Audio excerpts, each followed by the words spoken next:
नमस्कार आप सभी को। जब से बीजेपी सरकार बनी है युवाओं में निश्चित रूप से एक निराशा जरूर है, क्योंकि पटवारी को लेकर काफी सारे आरोप लगे थे। इसके अलावा भी कई सारी जो भर्ती घोटाले हैं उसके भी आरोप लगते हैं, और इसके अलावा जो रिजल्ट लेट हो रहे हैं, नई भर्तियां नहीं आ रही हैं। ये खाका है जो स्क्रीन पर आपको छत्तीसगढ़ सरकार का, जो अभी कांग्रेस सरकार थी, भूपेश बघेल की सरकार थी। और अब जरा ध्यान से समझिए क्या चल रहा है छत्तीसगढ़ में। तो छत्तीसगढ़ में एमपीपीएस जो माफ कीजिए सीजीपीएससी हुई थी 2021-22 में, जिसमें सिलेक्शन जो है वो विवादों में। अगर आप देखें अभ्यर्थी के नाम, पद और रिश्तेदार हैं, ये सारे के सारे जो रिश्तेदार हैं वो किसी बड़े पद पर रहे हैं, या तो कांग्रेस के नेता रहे हैं या जो कार्यपालिका होती है उसमें कुछ बड़े पद रहे हैं। जैसे अगर आप स्क्रीन पर देखेंगे तो कुछ नाम मैं आपको पढ़ के सुना रहा हूं। ऐसी 13 नियुक्तियों पर अब जो है रोक लगा दी गई है।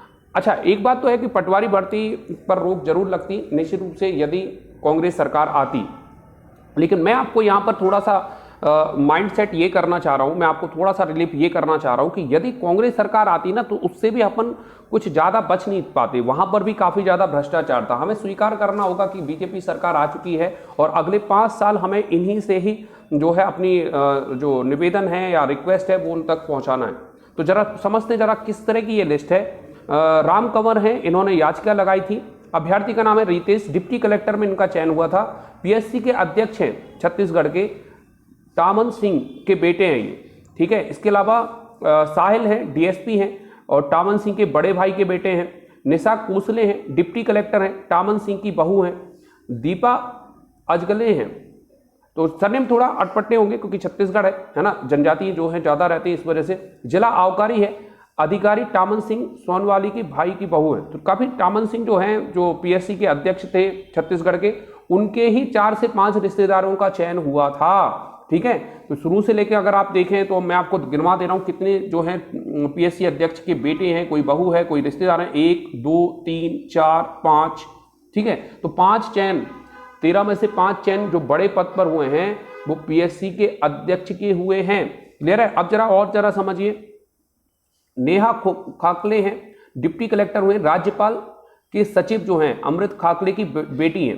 निखिल भी खाकलू हैं, डिप्टी कलेक्टर में चयन हुआ है। राज्यपाल के सचिव अमृत खाकलू के बेटे हैं, ठीक है। तो बेटी बहू दोनों का चयन हुआ है। इस वजह से जो है निश्चित रूप से इनकी जो भर्ती प्रक्रिया है उस पर रोक लगा दी है। साक्षी दुर्बे हैं, डिप्टी कलेक्टर हैं, डीआईजी दुर्बे की बेटी है। डीआईजी जो सबसे बड़ा पद होता है राज्य में पुलिस महकमे में। प्रज्ञा नायक हैं, डिप्टी कलेक्टर हैं, नेता कांग्रेस ओएसडी की रिश्तेदार हैं। प्रखर नायक हैं, डिप्टी कलेक्टर हैं, नेता कांग्रेस ओएसडी की रिश्तेदार हैं। अनन्या अग्रवाल डिप्टी कलेक्टर हैं, कांग्रेस नेता की बेटी हैं। शशांक गोयल डिप्टी कलेक्टर, कांग्रेस नेता सुधीर काटियार का दामाद है। भूमिका काटियार डिप्टी कलेक्टर, कांग्रेस नेता सुधीर काटियार की बेटी है।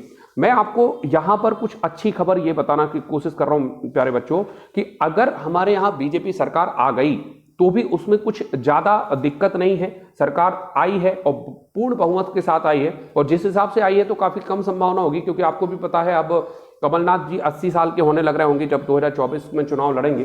तो कांग्रेस हमारे पास है नहीं एक्चुअल में। अब हमें बीजेपी से ही काम चलाना पड़ेगा, काफ़ी मुश्किल होगा। तो बेहतर होगा कि आप थोड़ा सा माइंड आप अच्छा कर लें। इस खबर के बाद मुझे पूरा उम्मीद है कि आपको ये समझ आ जाएगा कि पार्टी चाहे कोई भी हो, भ्रष्टाचार बराबर होता है। हमें संघर्ष करना होगा, और एमपी पुलिस के लिए हो या पटवारी रिजल्ट के हो या पटवारी फर्जीवाड़े के लिए हो, संघर्ष युवाओं को करना होगा, तभी कुछ ना कुछ होगा। और कुछ युवाओं को निश्चित रूप से विधानसभा भी भेजना होगा। आपको ये खबर के बारे में क्या ख्याल है नीचे कमेंट बॉक्स में जरूर लिखें। Thank you for watching, great day.